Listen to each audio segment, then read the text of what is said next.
I'll call to order the special work session for the Sierra Vista City Council for June 14th. Looks like we have everybody. Dr. Landry, are we on the machine with you? Yes, I'm here. Okay, I just want to make sure we could hear. Okay. Tonight is the first meeting to discuss the FY 2021-22 budget, and I'm sure we've all been to our meetings with staff, individual meetings, and we'll start with our presentation led by the Assistant City Manager. Yes, ma'am. All right. Thank you, Mr. Mayor, members of council, and Chuck wants to start. Let me just introduce it, please, Mr. Mayor. Yeah, okay, we'll let the boss do it. Well, Mr. Mayor, members of the council, we present to you the proposed fiscal year 2021-2022 budget. As you know, budgeting is a year-long process at the city and really begins in earnest at the start of the calendar year. And of course, we've held many budget meetings up until this point. I've had the opportunity to speak with you individually or in small groups as well. So I don't think anything here you see tonight will be a surprise, but a culmination of all the effort that has been put in on the part of the council and staff up until this point.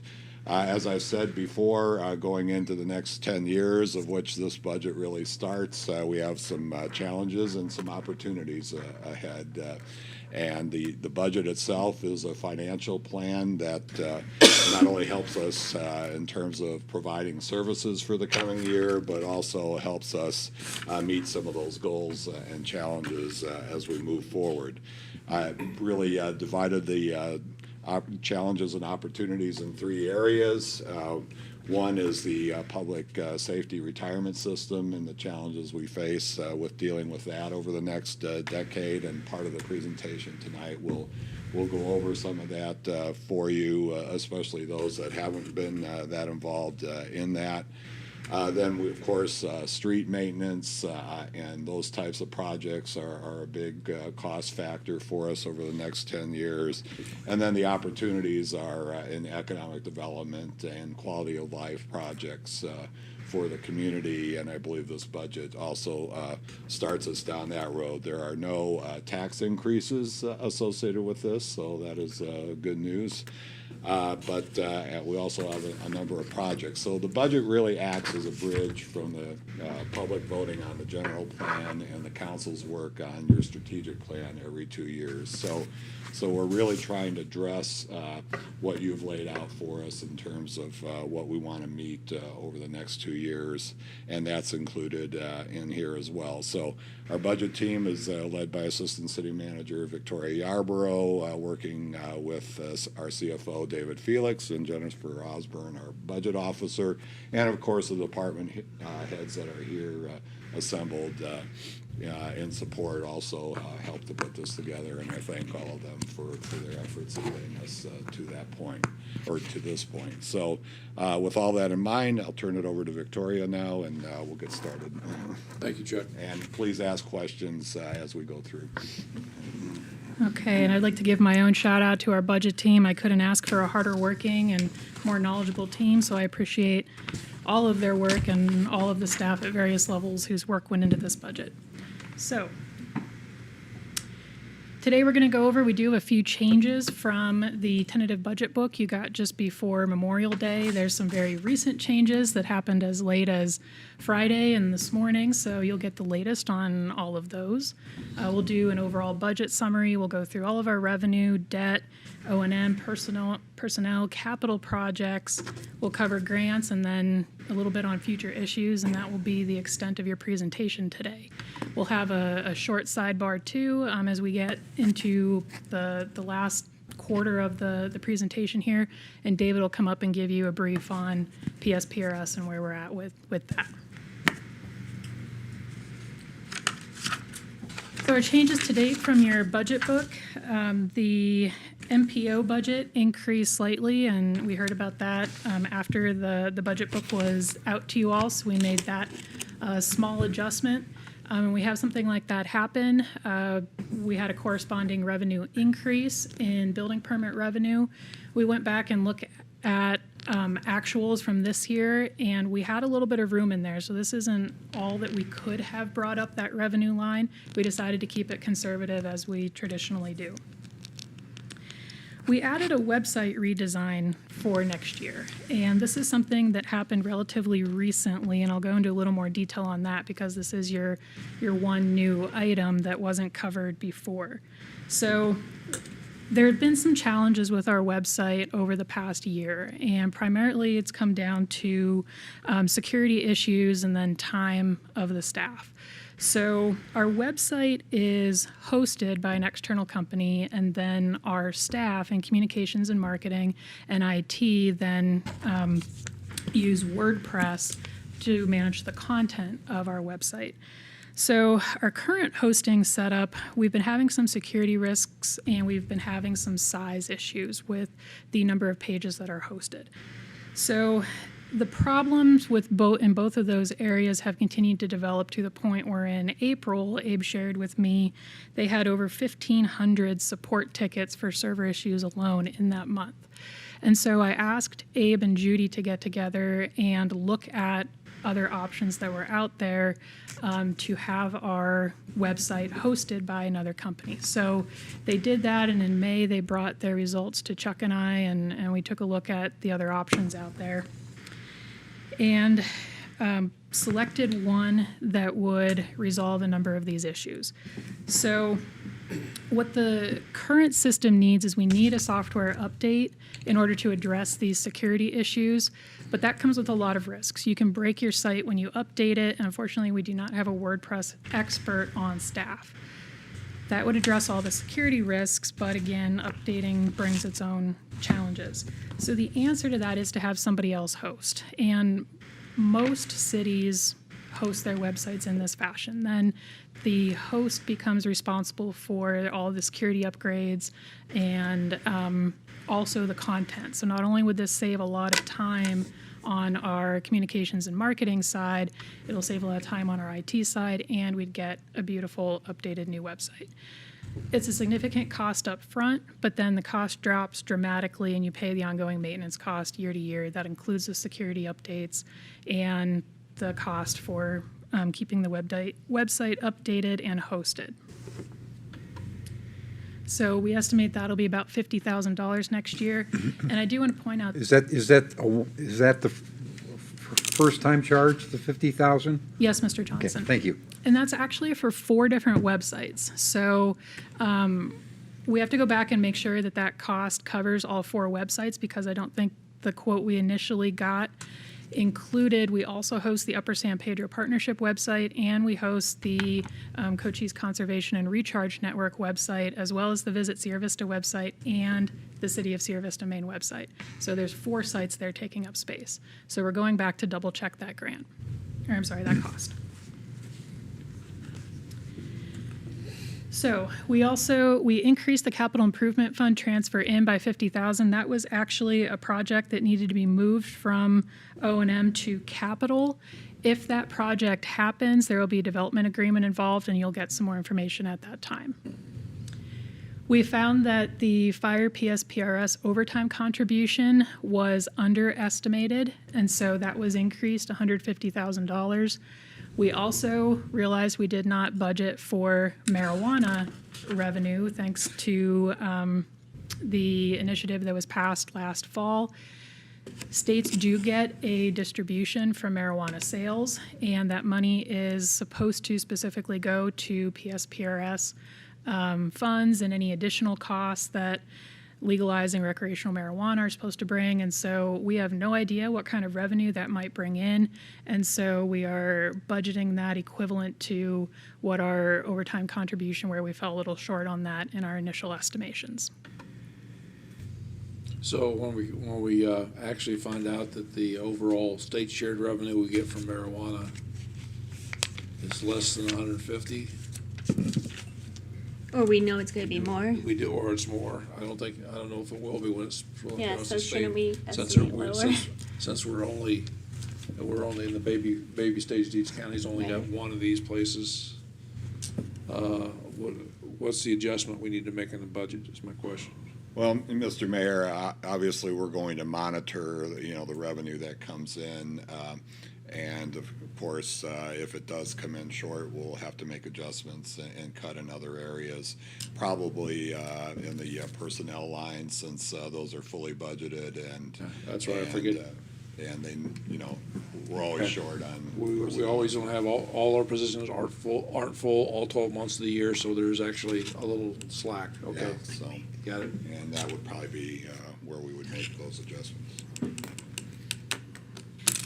In the capital improvement fund, if you increase transfer in, you have to do the reciprocal transfer out. So that's just the reciprocal of the 50,000 transfer in. The Schneider carryover, we are about to completely close out the Schneider Electric project. That did have a delay due to the pandemic, but everything is nearly complete. There's 2 projects that are left that we expect will be finished in the next couple of months, but we budget the carryover just to make sure that we have the money to close it out. I'll go into that in a little more detail later in the presentation. So, and then the 101,880 is just the addition of those 2 items.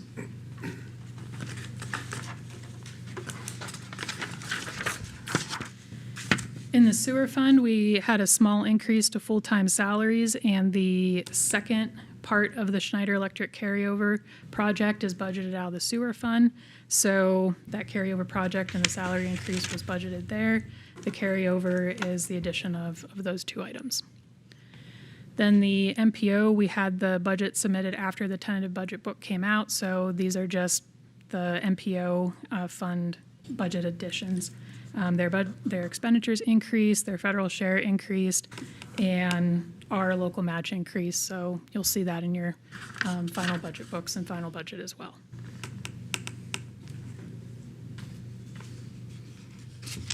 All right, so budget by major fund. I'll give you a brief overview of what these changes year to year meant and are in here, and then the rest of the budget goes into quite a bit more detail on each of these areas. So the general fund, that significant increase is primarily due to capital projects also. Contrary to what you might think, most of our capital projects are actually budgeted out of the general fund. We do a transfer in from the capital improvement fund. So that's a lot of capital projects in there, as well as the increase to salaries and benefits due to the 2% annual step increase and the 4% market shift we've been talking about. On the HERF side, that's again a lot of projects. You have the Avenida Escuela construction project budget in there. You have the Fry Boulevard construction project.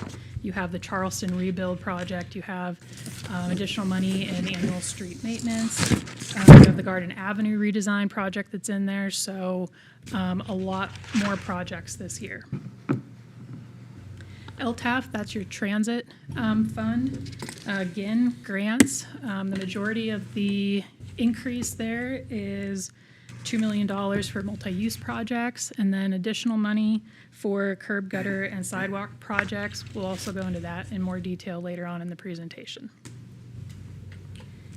The airport fund, that is the $10 million grant, again, that we're pursuing. $1.5 million for the Forest Service building, the $1.3 million for the site improvements. So all of that adds up to almost $12 million.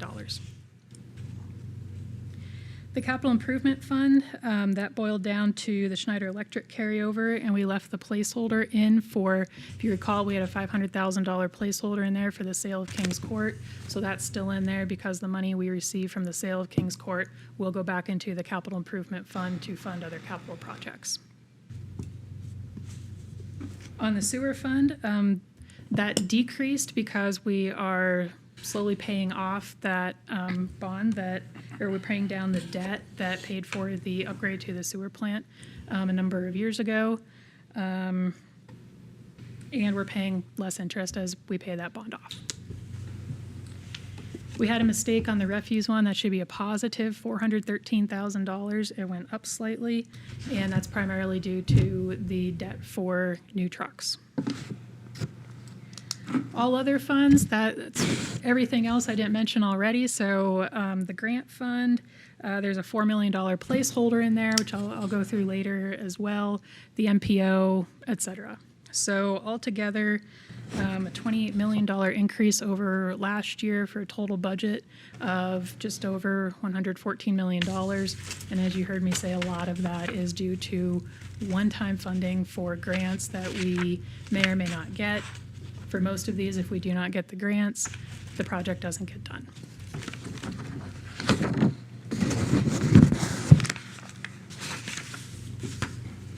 Just a snapshot here about how your budget breaks down by expenditure type and the percentage of the total budget that represents. Some of you noticed when we went through our one-on-one budget meetings that the percentages have changed significantly from previous years, and most of that's due to capital increasing so substantially due to potential future grants.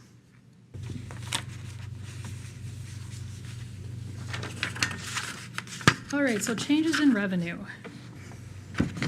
As we said before, we increased the projected city sales tax revenue by 6% for next year. With the way our sales tax has been trending, we still feel that that is relatively conservative. Without knowing, though, at what point we come out of the artificial increase to our sales tax revenue due to the pandemic, federal stimulus packages, et cetera, we kept that very conservative at 6%. Some of these other changes you'll see in licenses and permits, that's building permit fee increase. We checked year to date. It's still tracking a little under what we're made this year, so conservative, but decided to revise that up. Grants, lots more grants. The decrease in local government payments is primarily due to the CCOM fund changing. And then the HERF exchange project, the HERF swap for Fry Boulevard, we pay for design and so on, so that the amount of that project is coming down, and now we're left with the funds for construction, which we received very good news today. If you keep an eye on the bids are up on the Procure Now website. We had very good bids come in, and we're really excited about that. So we expect tomorrow to sit down and review those and make a decision on an award. State shared revenue, we went over that pretty extensively. That includes the income tax decrease and our other state shared revenue funds going up. GMC revenues, that stands for Government Maintenance Center. That's the revenue line for, we have many different agreements with other governmental agencies, and so that is our revenue for fuel sales, for labor, for fluids, for working on other organizations' equipment, which we would then receive revenue for. And that is increased compared to our actuals year to date. We're up over this current year. Airport revenues are up as well. It's primarily due to fuel sales. As I'm sure you all are well aware, it is a busy and active fire season, as it was last year. While that's extremely unfortunate for whoever's experiencing fires, it also is good for our fuel sales. Sewer revenue, that increase is due to increase in service charges. The increase in refuse revenue, that's due to the rate increase that was approved about a year and a half ago. Leisure revenue, that one's been a tough one for 2 years now. We decreased it last year because of the pandemic. We are increasing it knowing that people are going to come back and want to do more things. All of our programs are now going. Laura and her team are working very hard. So we tried to do a conservative increase, but also recognize that we have a lot of people who are coming out for, they just want to get out of the house. There were 300 people at the color run last weekend. The Wine and Spirits Festival was packed. So we expect that to continue, but also wanted to keep that revenue projection conservative since it's still hard to tell what will happen with some programs. Planning revenue, that increased due to budgeting more money for abatements. We have been fortunate to recoup some of the money that we are spending on abatements, and so we increase the revenue accordingly. Development fees, that gets zeroed out because the revenue goes back into the fund to bring it whole. Investment income goes down because, as you all saw last week with the interest rates for the refuse truck financing, interest rates are low. So our investment income goes down as well. The substantial increase in donations, that's due to the donation to the Animal Control Center. We budget for the Avenida Escuela, the payment by Walmart, that will go in there. And then all other departments and divisions donations are counted in there as well. Notes payable, that's due to planning for 3 of our larger project financings coming. The Veterans Park Sports Complex, we have a fire truck in there to finance, the airport projects again. So that increase is primarily due to all of those projects. And then the carryover increase due to simply having more projects.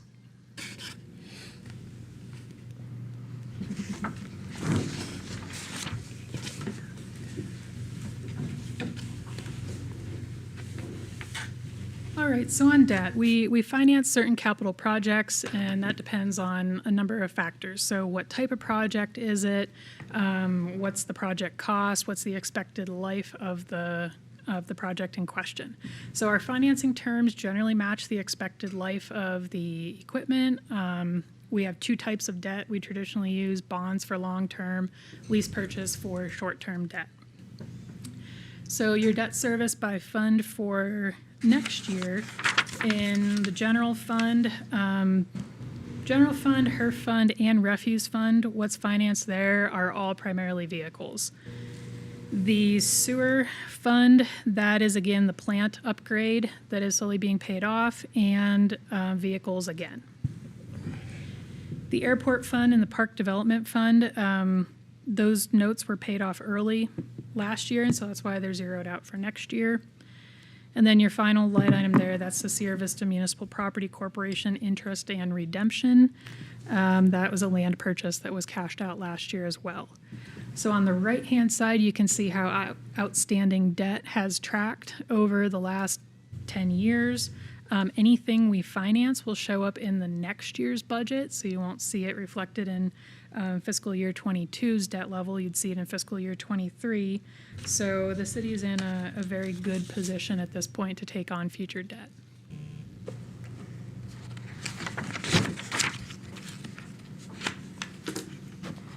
Okay, looking at operations and maintenance across all funds, we'll go into this in more detail in the next few slides. You also had an extensive list in the beginning of your tentative budget book, what most of these changes were.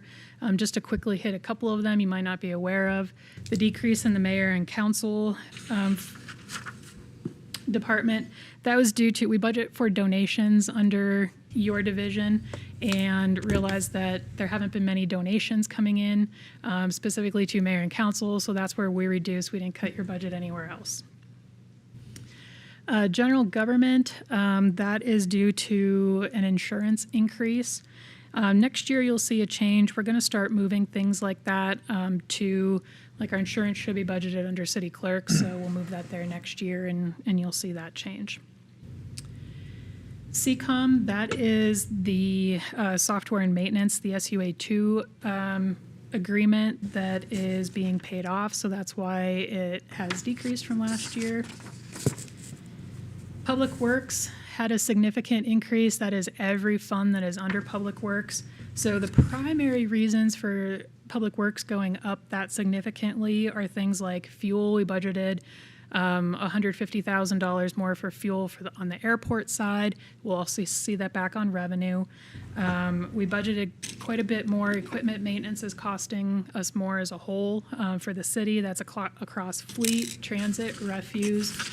We're addressing some of that by doing things like buying new refuse trucks. In other situations, things simply cost more. The price of parts also has gone up significantly. You'll see that specifically as well, but quite a bit more than last year. So to go through some of these O&M changes in more detail, most of the time, and I'll say our departments and divisions do a great job of adjusting year to year based on actuals. If they put in something they need for 1 year and they don't need it again, they're really good about taking it back out. Same thing for when you see some of these significant increases. There's almost always a really good reason for them doing that. So under the city manager division, our professional services line went up almost $44,000. That was due to an increase in legal fees. And if you recall, we adjust this year to year depending on what's going on. So that covers our water attorney, Sarah Ransom. That covers our endangered species attorney. We do have a new potential challenge coming up with an endangered species. So we look at that and increase our legal budgets for those reasons. On human resources side, we had to increase our professional services budget by $44,000. That's tracking actuals due to PSPRS traumatic event counseling. This was a legislative change 2 years ago. We always want our public safety staff or any of our staff to seek counseling support. The reason why this has increased dramatically is, well, we want them to seek counseling that they need. They are allowed to go to out-of-network providers, and so sometimes that hits us in the pocketbook, and that's what's happening here.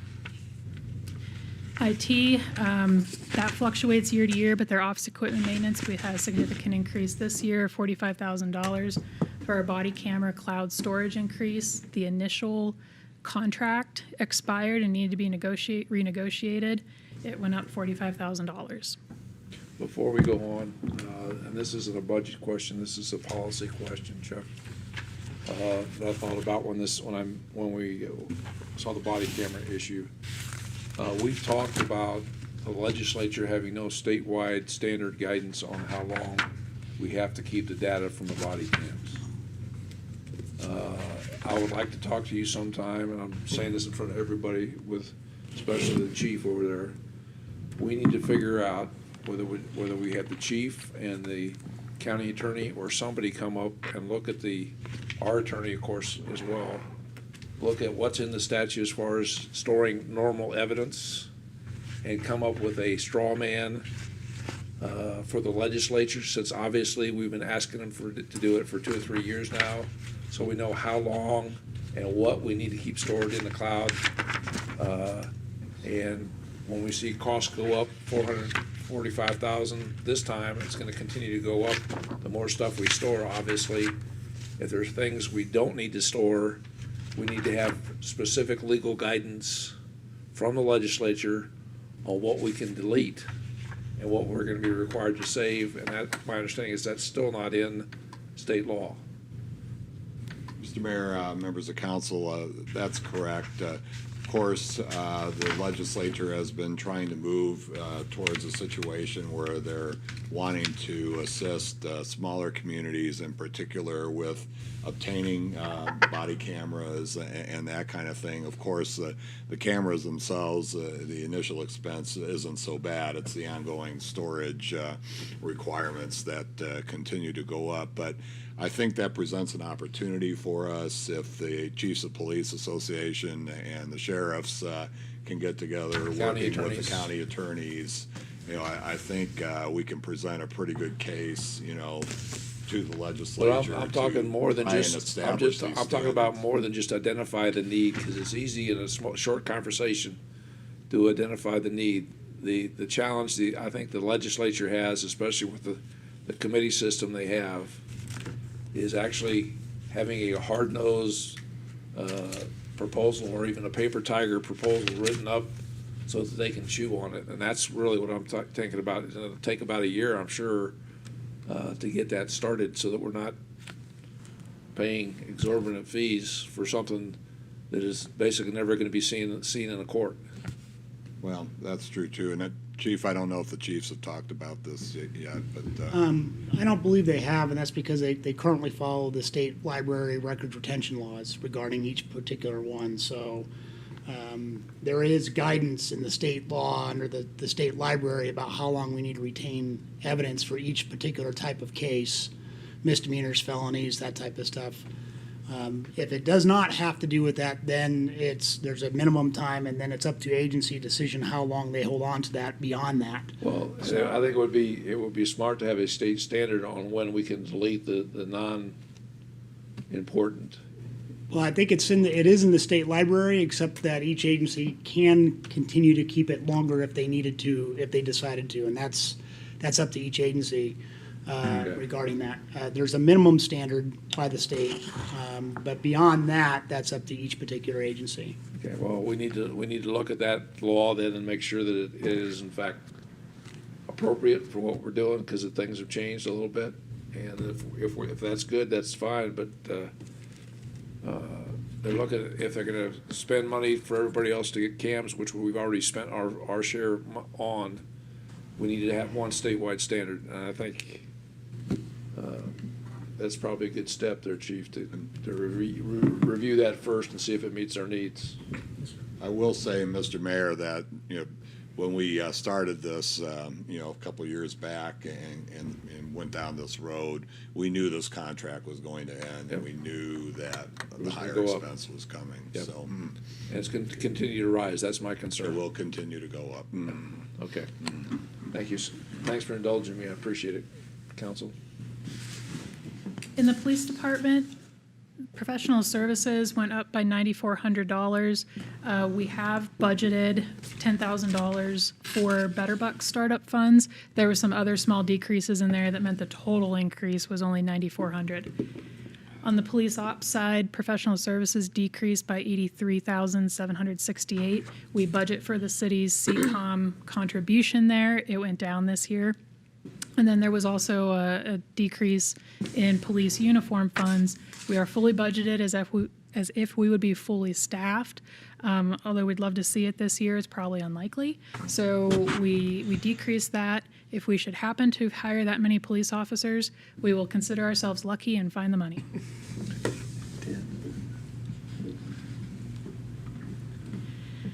On the public works side, again, fleet, vehicle equipment and maintenance costs went up substantially for increase in the cost of parts.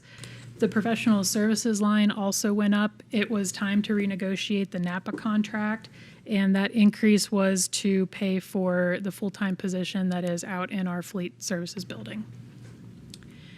Community development, we included $50,000 to as a placeholder for a potential contract for homeless services. I think we've had the conversation with each one of you that this year we might not be quite ready for that yet, as we look at launching Better Bucks and assisting with that, seeing how that goes, and spending the next year determining what is really needed. But the money is in the budget just in case. I want to go back to Public Works right quick, if you don't mind. Sure. On the NAPA contract, you said it was time to renegotiate it. How long did we do that? Is it a 5-year contract now? Unfortunately, I don't know, and Sharon couldn't be here today, but Okay. I can find out. Thank you.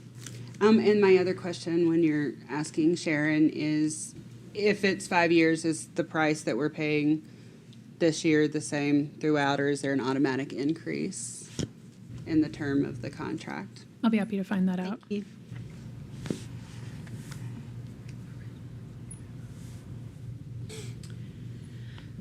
Okay, in community development and neighborhood enhancement, we also included $50,000 additional to increase abatements, if you recall. That Sorry, brings Mr. it to a Johnson. total of 100,000? Yes. Okay, that's what I wanted. So if you recall from the CDBG presentation, we took that out in order to include some additional projects for St. Vincent de Paul and Good Neighbor Alliance. So we added it to Matt's O&M budget to address the increased abatements. Good, thank you.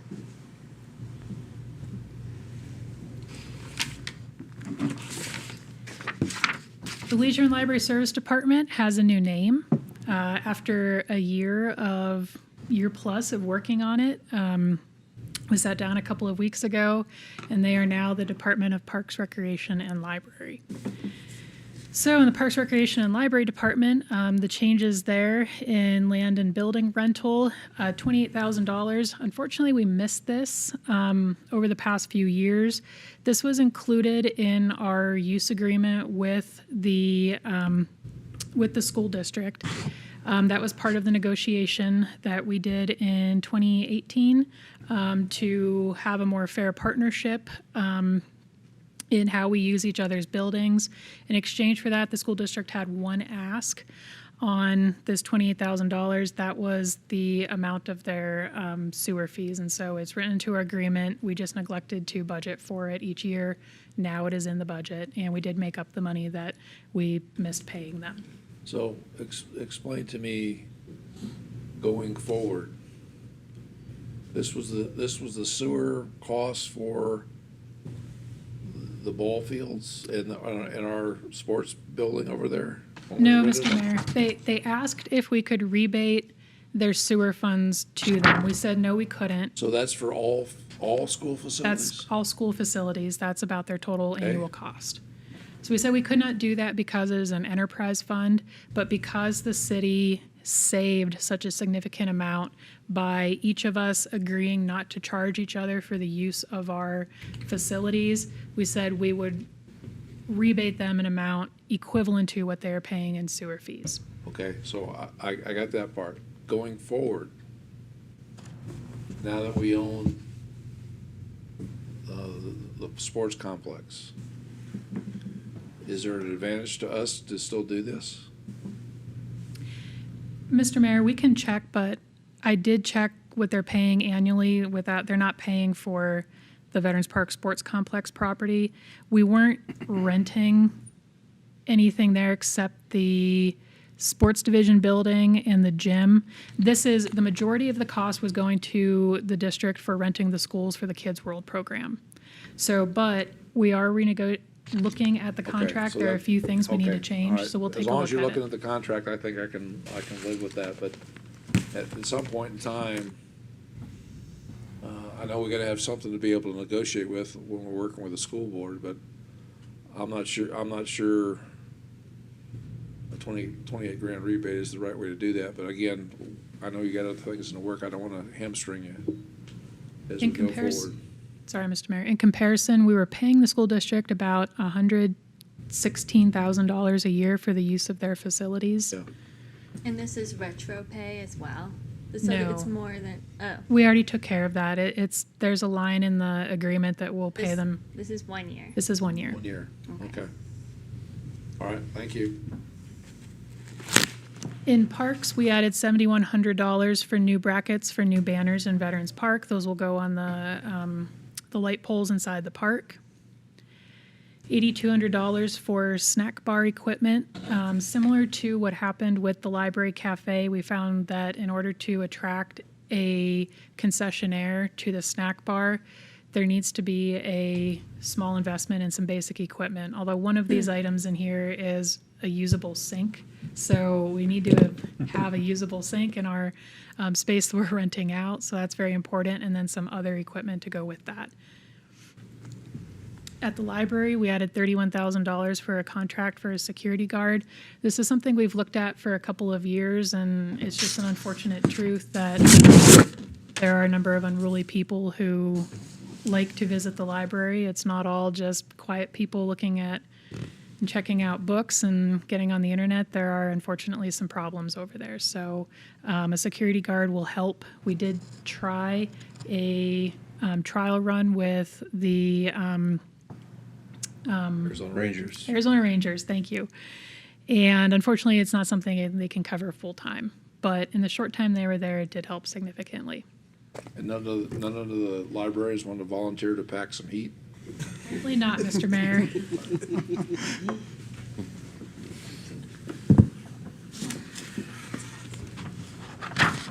All right, this is just a visual of how your operations and maintenance budget breaks out across departments.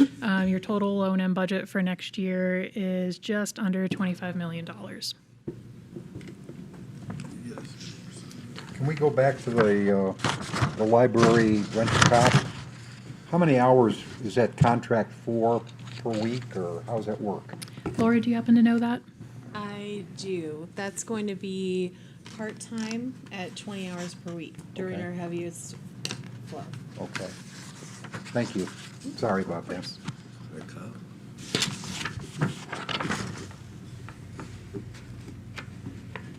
Okay, moving into personnel. So our new full-time positions added for next year, all of these numbers include salary and full burden. The Public Works Department, we did a bit of a reorganization. We took the opportunity with Operations Manager Richard Kerr retiring at the end of December to look at what was needed across the department. It's something that we've looked at for a few years. At one point, we attempted to split the department into two separate departments. That didn't work. So at this point, we looked at splitting the operations manager and the city engineer position into three separate manager positions. So we now have the external operations manager, which is in charge of the enterprise funds, the internal operations manager, which is in charge of fleet and excuse me, facilities and streets, and then the capital improvement and development manager is the new position, which will be responsible for the capital improvement plan and oversee the engineering inspector, and the drafters. We added another civil engineer. We have a retirement coming up next year, or relatively soon. We don't know for sure that it's next year, but we do know it is relatively soon. This will give the engineer a opportunity to get on the ground and work, and then at the point that that person retires, we'll make a decision then if we want to backfill that position or not. We added a refuse worker, that is budgeted in the refuse fund. Same with the street maintenance worker, that is budgeted out of the HERF fund. Parks and Rec and Libraries added a management analyst and exchanged a customer service coordinator position that was removed. And then two fire department EMS transport positions. Those are for the new EMS substation, and so those positions will not start until probably around February.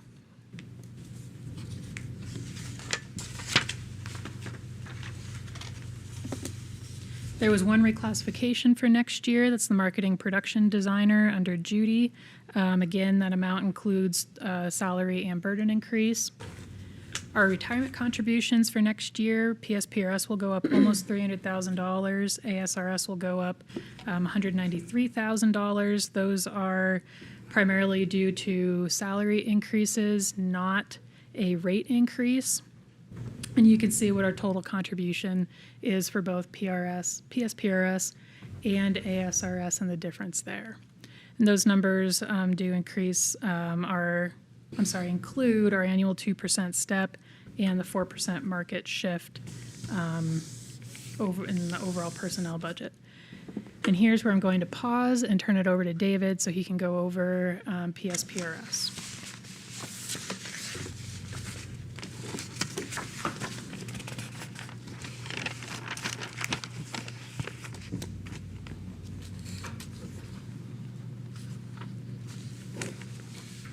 Thanks, Victoria. Mayor, members of council.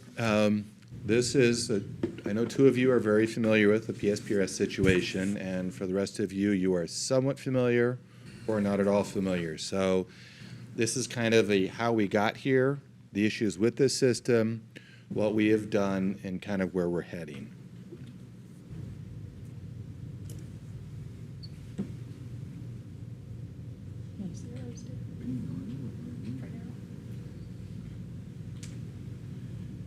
Arizona, we joined the PSPRS back in the 1960s.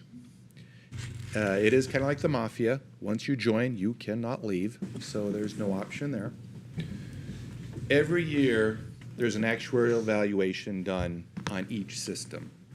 The police department is valued separately than the fire department. If you go to PSPRS's website, this is across the board. Bisbee has a police department valuation and a fire department valuation. Those that have only police, you'll only see a police in their thing, but they're all available going back about 7 years on Public Safety's website. So that's why you see different contributions. They look at what's happening with them, make assumptions with each individual division, each individual participant. Their underlying concepts are the same, what the numbers they use for them, but they do look at each system. Every 5 years, they'll go through and they'll review their assumptions and make adjustments, lifespan and things like that. People wonder what this really is. Frankly, It's an educated guess of what might happen and what you might owe. It's a mathematical swag, for lack of a better term. Because, for instance, first question, when is the new hire going to retire? If they retire, are they going to retire at 20 years, 25, 32? What will their pay be? Are they going to get promotions? Are they going to get raises? Are they going to stay with us, go elsewhere? Especially with police and fire, are they going to work overtime? Are they work the same amount of overtime their whole career? Are they going to bulk up at the end? What sort of cost of living adjustments are they going to have? So these are all things that go into their estimate. And then, of course, the big question, when they retire, how long are they going to live? There's always that word out there, and I know the prior fire chief always said it, oh, firefighters die 5 years after they retire. That's just what's going on. Well, not according to the actuarial, they're not. They're living quite a bit longer than that.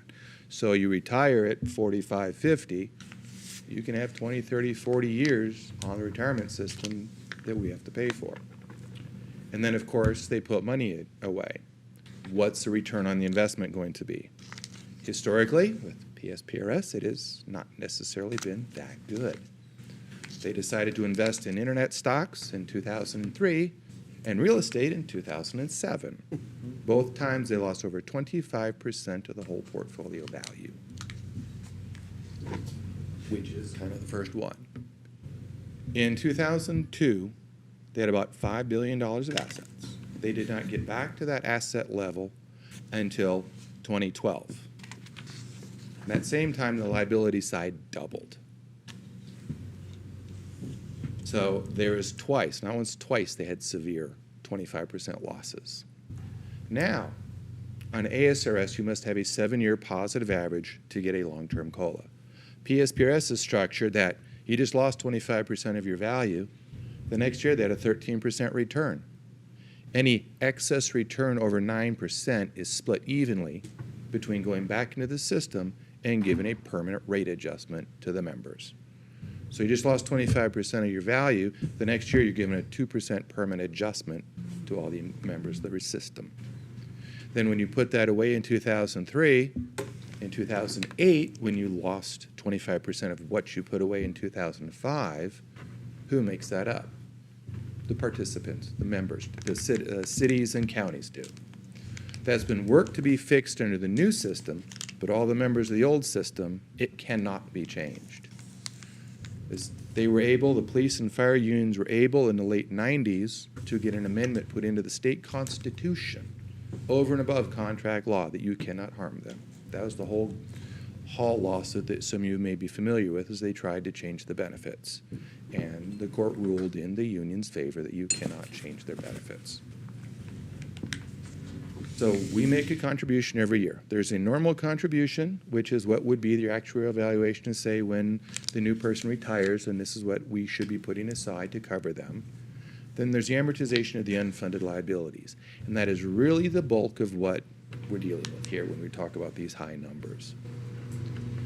To show you what's happened over the last 20 years, and also why I would never recommend a bond issue for this, is you can see in 2000, we're over 100% funded for both.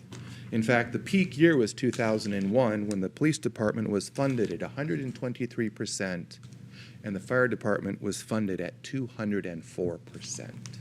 David, this is Sierra Vista. This is Numbers. just Sierra Okay. Vista. These are Thank our you. numbers. Thank you. 10 years later, nope, below 100%.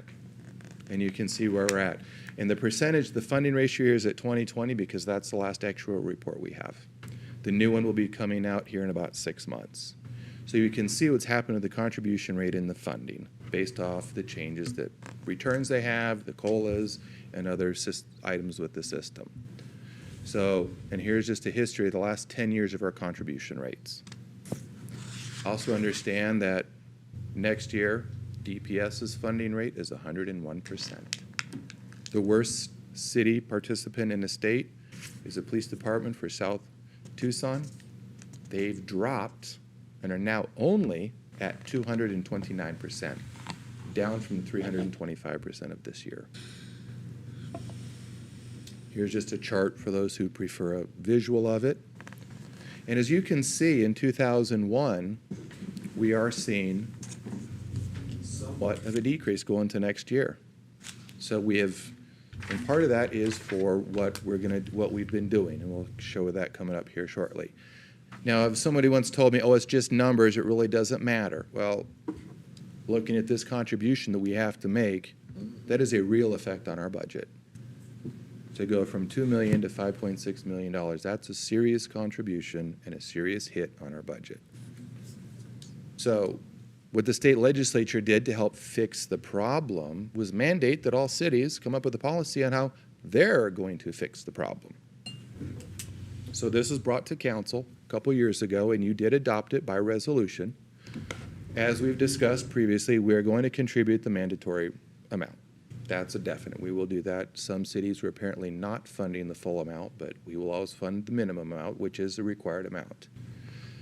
We were going to strive to continue to fund people that enter the DROP program. We're not required to, but since we've been budgeting them before, we're going to continue to budget their salaries when they do the budgeting process. We're going to strive to pay the whole amount. So as Chuck and Victoria have mentioned multiple times, we budget every single vacant police officer and every single vacant firefighter, included in that budget. And That's the authorized position, not the, Exactly. not the individual Not police the officer. filled position, that's the authorized position. And they all have retirement calculations with them. We're going to strive to keep paying that for people that we don't technically have on the books.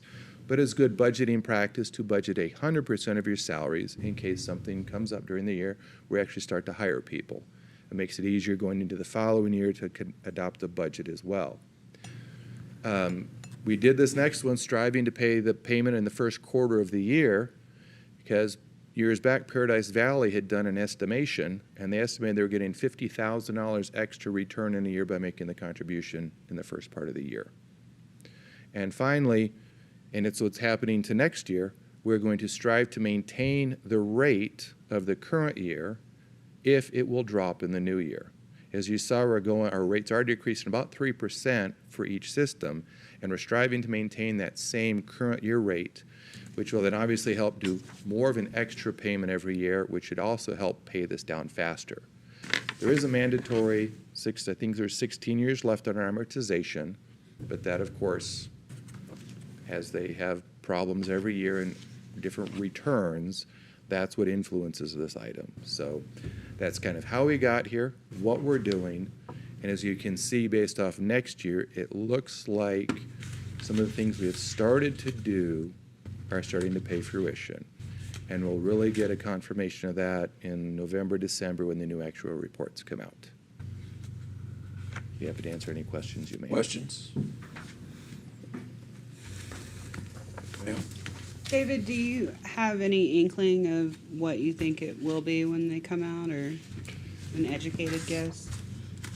Given the minor changes that can happen, and knowing PSPRS can snatch defeat from the hands of victory, I would not, they managed to pull a 1% return in a year when the market was up significantly. So given their track record, I would be afraid to venture a guess. I would hope that what we're doing would offset whatever challenges they may have on their end, and they can also make assumption changes which negatively affect us as well. Okay. Chuck? And Mayor Pro Tem Gray, members of the council, that is a good segue into the discussion on pension bonds, because you're seeing a lot of that in the news, where a lot of jurisdictions that are certainly in a bind and have very high contribution rates. We're not to that level yet, but a lot of them are going to pension bonds as a way to address the problems that have incurred as a result of all this. And that sounds attractive at the start, and it may be that jurisdictions have no other choice but to do it. And certainly you can lock in a set payment at a fairly low interest rate to do that, but it does not address long-term investment returns. And So even though you may be locked in at a certain payment amount, over 20 or 30 years or whatever, if there are poor investment returns, it's conceivable that you could end up with a bill even on top of your bond payment. So we're striving not to get to that point. So, That makes sense to me. but it's out there in the news, and you may hear that. And I just want to let you know why we're not using that strategy or recommending that at this time. Maybe at a point in time we might have to, but hopefully not. Yes, sir. I'm looking at last year's CAFR here, and we made contributions in excess of what was really required. Correct. And according to the number here is 501,225. Do you perceive that that just might happen this fiscal year? Mayor, Councilmember Johnson, yes, I do. Because again, we're contributing the amount of the budgeted amount, not the actual amount, and the members of the drop, and we've already paid that. We paid that the second week of July, the whole budgeted contribution. Expect to have a similar excess contribution this year. Okay. The other challenge we have is there's a lag. Because the numbers you see in there are from 2019 rolled to 2020, any excess contribution we make in 2021 will show up in the 2023 valuation. That's good to know. Yeah, and for the record, our excess for fire under PSPRS was $365 or $365,496. So you anticipate that as well? Yes. All right, thank you. All right. Thank you, David. Good stuff.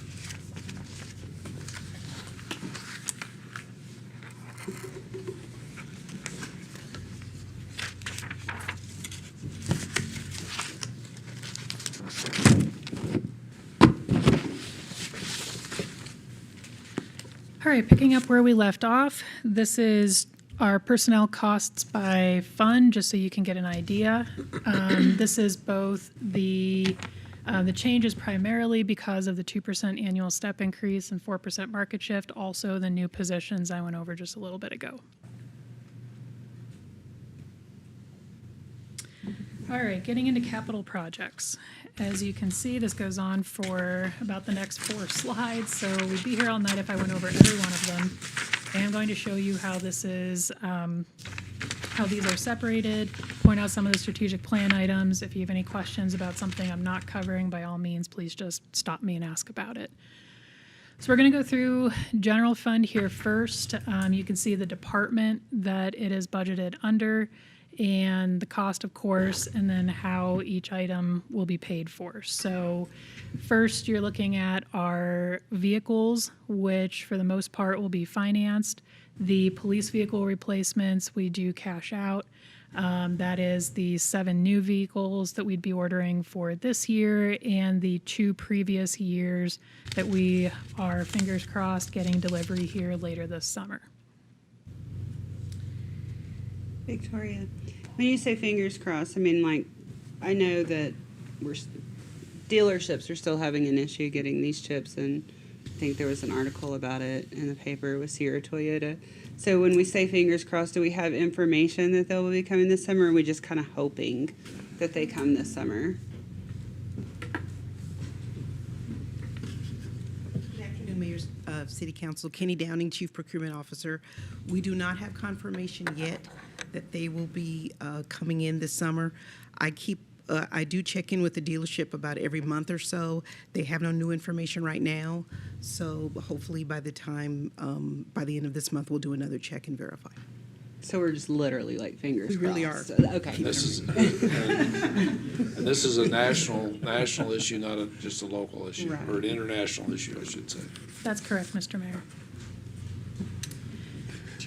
All right, a number of the capital projects we went over before in IT areas. That includes replacement of the library patron computers, a security camera server upgrade, the AV upgrades at Fire Station 3, classroom and conference room, a network upgrade, your animal control center expansion design, and construction are both budgeted there. And once again, the design will be paid for out of donation funds, and the construction will also be moved up this year thanks to the $1.2 million donation and an additional $800,000 we shifted into there from the capital improvement fund.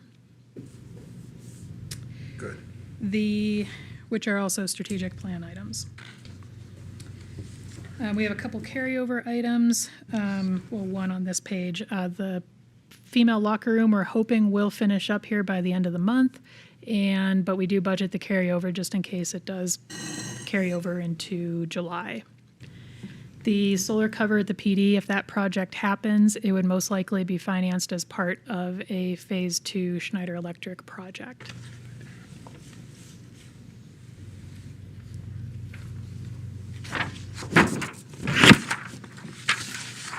Number of strategic plan items on this list, including the playground replacements and sports complex restrooms, and getting into the HERF Fund, Fry North Garden, your street maintenance, Avenida Escuela, your Charleston rebuild, and Garden Avenue, planning for the design there. School land purchase is also in there. We go to the school board meeting tomorrow night to propose that purchase to the Sierra Vista Unified School District Governing Board. So fingers crossed they approve the purchase of the land adjacent to Roadrunner Park that was appraised earlier this year at $366,000.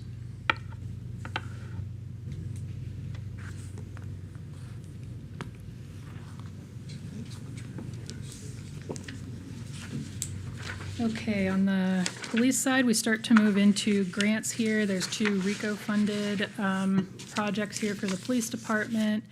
And then we start in on the grant side.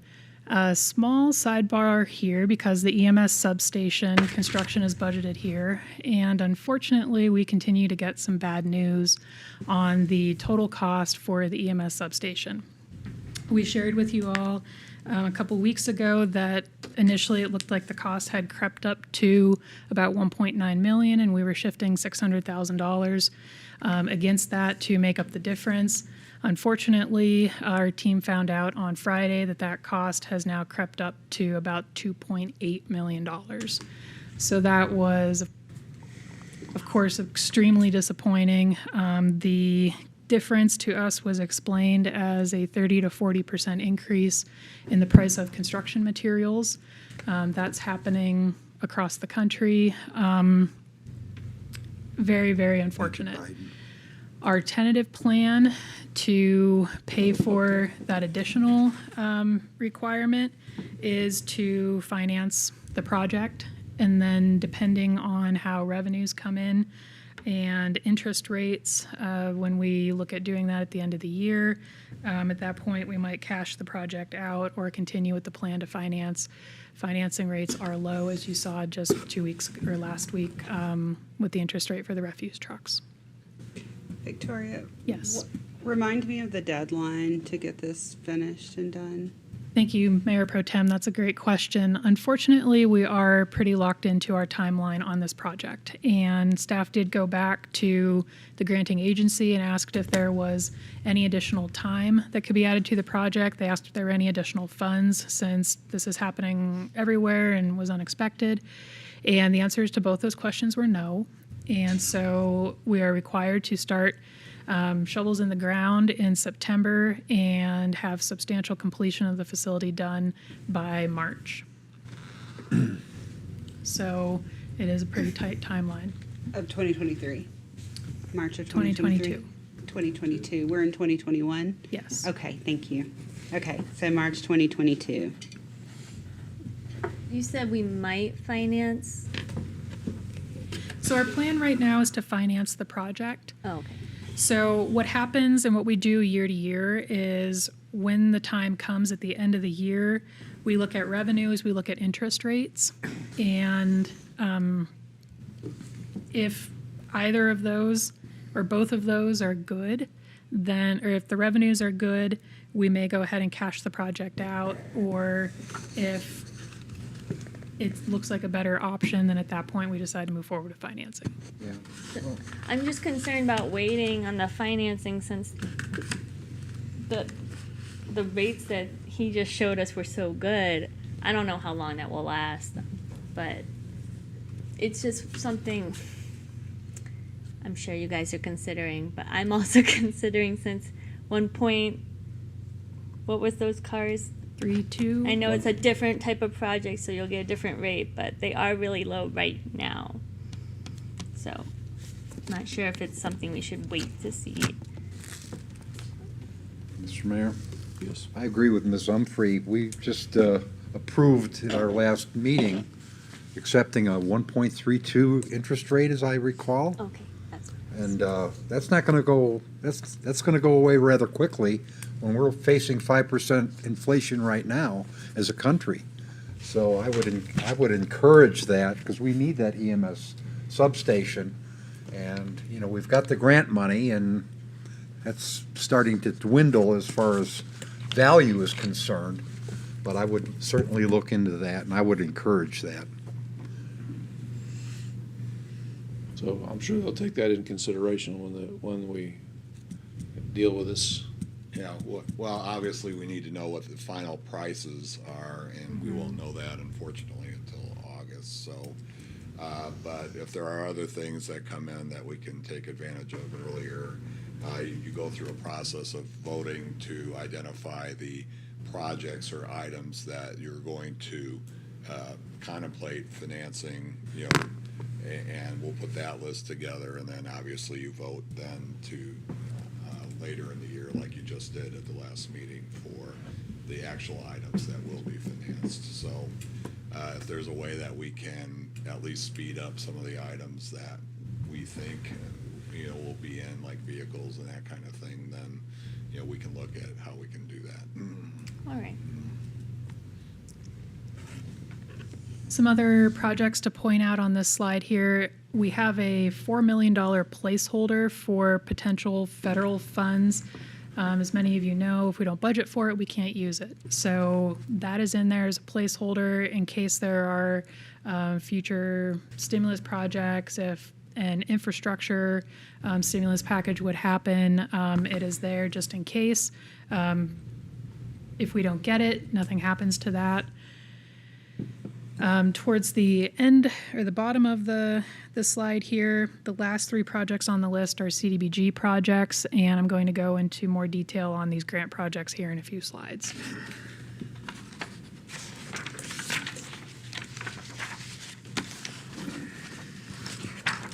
Okay, to finish up on this page, we're into the airport fund, the sewer fund, and transportation fund. So again, these are the potential, the site improvements at the airport, the construction grant for apron and taxiway. You heard that just a couple council meetings ago. Potential Forest Service helicopter base, and then the $10 million potential grant for an airport hangar project. The sewer fund has just a couple small items, and then the transit grants, we'll get into more detail on that in a few minutes, but I just wanted to point out that the bottom three items, those are the brand names of our buses. So those are new bus purchases. And those were actually funded at 100% this year. Oh. They're usually 80-20, and they were 100%. Nice. Okay, I mentioned we have a couple of Schneider Electric carryover projects. These are the last two items to close out that project. One of them was the aerator upgrade at the Environmental Operations Park.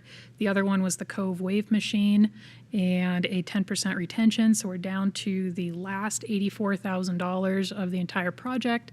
We're hoping to close that out by the end of the month, but it may carry over into July, especially since we just had a warranty repair on the Wave Machine. So it happens, but we'll be closing that project out here momentarily. So they already completed the repair? Whatever. Ms. Wilson? What's our status on the wave machine?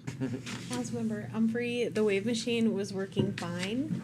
And then last Saturday, we had a structural issue that had nothing to do with the wave machine. And so, but the wave machine is non-operable because there's another issue that we can't operate it, but it was running fine. It was back up for another day or two. So warranty repair, it wasn't on the, you said warranty repair, that wasn't on the wave machine though? Yes, it was. Yes, it Even was. though it wasn't the wave machine that, It was the the wave warranty still machine covered 2 it? weeks ago. sorry, no. Mr. Mayor, Councilmember Humphrey, when the wave machine went down right after Memorial Day, that was a warranty repair that was required. Oh, we're talking about multiple problems. Okay, Yes. okay, I gotcha. I didn't know about that one. Okay. New. So the wave machine is fixed and operable. However, there's now a structural issue that our team is working on diligently. Okay, sorry. How long is this warranty for? Laura, do you know? I do. Councilmember Rodriguez, thank you for your question. It is 20 years. 20-year warranty, okay. Yes. Bumper to bumper. Thank you. Okay, just a quick look at future projects in our capital improvement plan, things that did not make the list for this year. Most of them quite large projects, not all of them, but our process, we start the process of evaluating our capital improvement projects. Late summer, early fall, we'll start that process, especially looking forward to it this year with a new capital improvement manager to revamp that process and how we do it and plan out these projects, not only for next year, but for future years. So you may see some of these again next year. You may see some of them continue to slide to future years.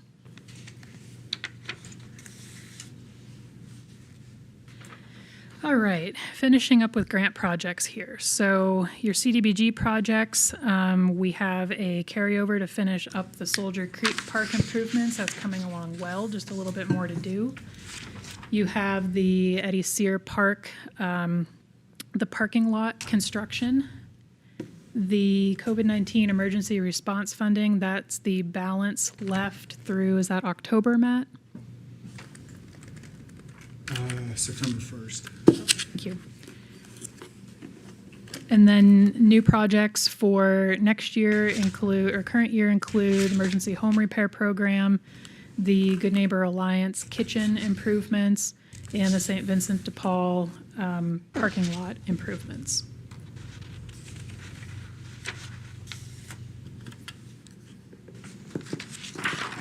Other grant projects separated by fund in our grants fund.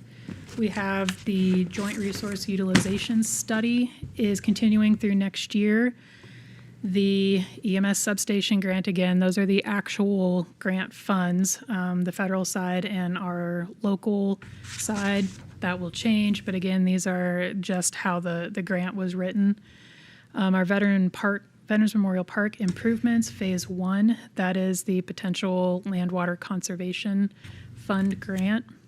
And then 2 grants, football and I believe the Diamonds Back field grants that Laura and her team are applying for. So, question, who is the grantor on the football grant? Mr. Mayor, we are in talks with the local football groups. These are placeholders for things that we hope to bring in sometime within the year, but we do not have a plan ahead on who would lead and who would follow on that grant. Well, yeah, what I mean by the grantor is a lot of times, for example, the baseball fields, the professional baseball organization in the state would grant X amount of money. So do we know who the grantor is for that, or are we're still searching for the grantors, the ones that are giving the money? The Diamondbacks is who we're approaching on the baseball field. We don't know who we will partner with to get that because it has to come from a 501c3. Got So it. yes, I understand that for both of these, you have to partner with a local group because they won't give the money directly to the city. I got that. I'm just asking who is, my question really is who is the football side of the grant? oh, who's with the money? funding? Yeah, who's funding? Who's funny? I'm sorry, Grantor. Mr. Mayor. Yes. Grantee, grantor. I cannot remember the Okay. lead agency, but were three that we were looking for, and I'd be happy to provide that to you on the side. Thank you. Okay, the specific airport projects I mentioned before. Then on the transit side, there's a number of projects here, and these come from a couple of different pots of money and have a couple of different uses.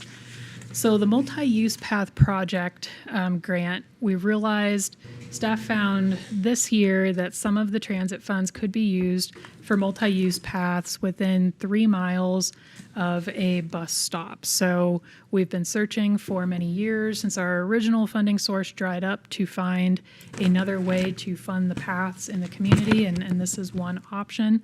All of the projects under the LTAF fund are 80-20 project, or 80-20 funding, which means 80% paid for by the federal government, 20% match required from the city.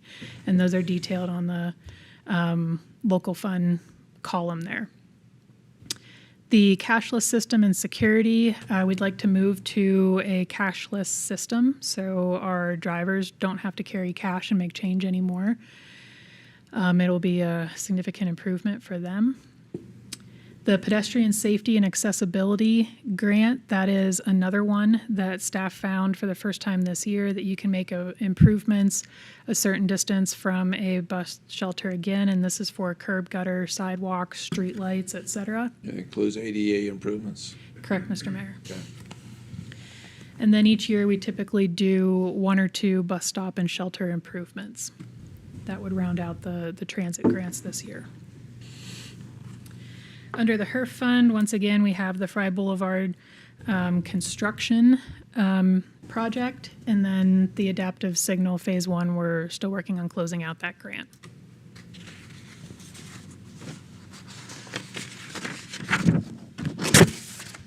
So, future issues, what we're looking at for next year. Chuck prefaced this at the beginning of the presentation today, but just to run through them quickly again. The revenue impact from the pandemic, it still remains to be seen. We know that our revenue was significantly increased for various reasons over this past year. So we need to see how that settles out going into future years, if there's any other federal stimulus programs, et cetera. We're facing a possible revenue decrease in future years due to legislation. That's referring to the potential flat income tax that's been proposed. We're about 16 days out from the end of this fiscal year. The state doesn't have a budget yet, so we are watching very closely what might happen there. That wouldn't start until fiscal year 23, but we're watching that very closely. As David mentioned, PSPRS increases are always a possibility. We have a number of police retirements coming up, some that have already happened, some that are coming up. So, of course, police recruitment and retention is a very high priority. Street maintenance, we are prioritizing that more in next year's budget, as you saw, and it features prominently in our strategic plan. So expect to see more budgeted in that area in future budgets. And our classification and compensation plan maintenance and minimum wage compression, that will continue to be an ongoing issue. As you heard, the reason we proposed the 4% market shift this year is the fact that we're losing ground in comparison to other states for our salaries, and we expect next year that to most likely be the same case as well, and we may need to come back to you with another market shift proposed again.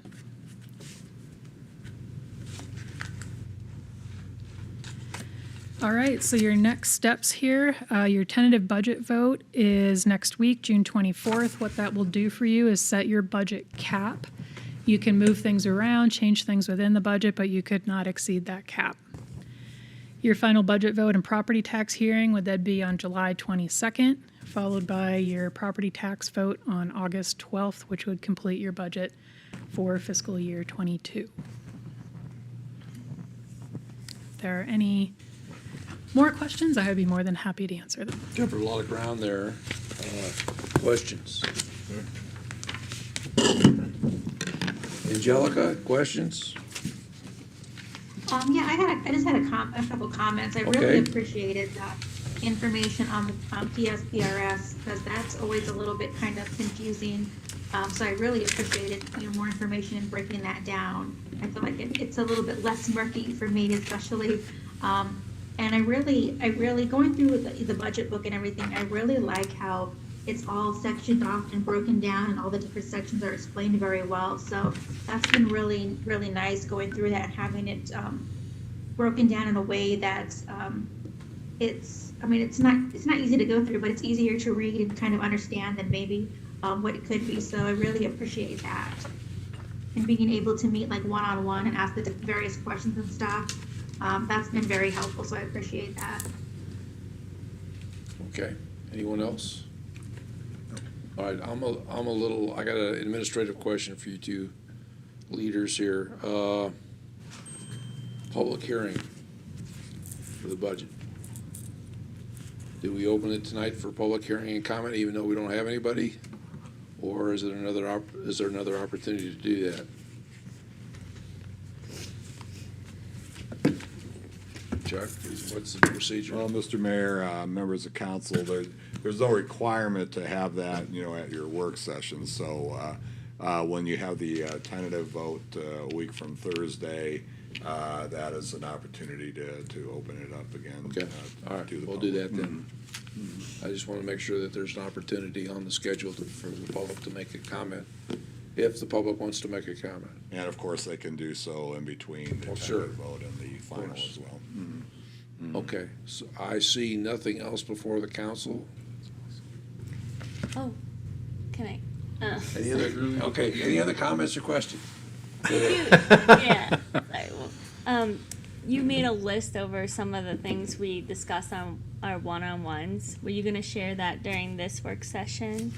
So the Mr. Mayor, Councilmember Humphrey, no, I need to go, it's going to take some time to compile that list and share it with okay. everyone, but I'll have it for you before you vote on the budget. Okay, thank you. Good question. Meeting tomorrow again.